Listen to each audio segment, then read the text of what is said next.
په دې وروستیو کې موږ دغه درې کتابونه چاپ کړي چې یو د عبرت ترې واخله، بل لوړ همت، او دا بل کتاب چې دی ته د زړه کلي ته راشه.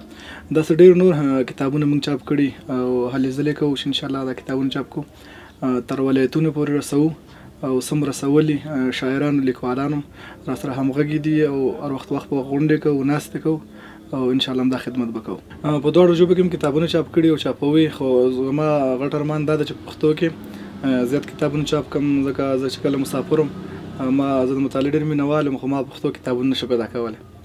زما غټ ارمان او زما دغه پښتو ادب ته خدمت کول په همدغه لپاره راغلم چې خپل ژبې ته خدمت وکړم. ژباړې مې چاپ کړي، ژباړې هم شته، نثر هم د شاعري ده، ناول دی. لیکوالان خپلې غوښتنې کوي، هغوی خپله کتابونه راوړي موږ ته، موږ یې چاپو. کوم چې ښه لیکوالان یې هغې پسې موږ ګرځو، د هغې کتابونه موږ چاپو. اوس مینوال د پخوا پرتله اوس ښه دي، مینوال راځي. کتابونه اوس موږ دلته په کابل کې چاپو، پخوا هم په نورو کله چا په ایران کې چاپو، پاکستان کې، اوس موږ کابل کې چاپو. سپین کاغذ ته او تر نورو زیات مینوال نن سبا ډېر زیات دي دغه ژباړل شوي کتابونه، ذهنیت سازي یا داسې نور کتابونه چې ارواپوهنې دا خلک زیات مطالعه کوي.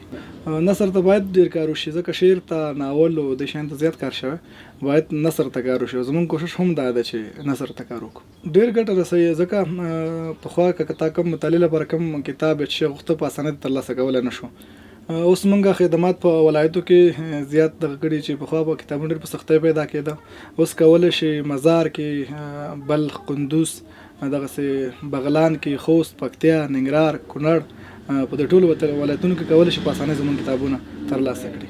منم چې مطالعه خلک زیاتره په انټرنیټ کې کوي، خو کوم مطالعه کوم مواد چې ته غواړې هغه په انټرنیټ کې نشي پیدا کولی، هغه په کتابونو کې پیدا کېږي. نو باید مینوال کتابونه واخلي.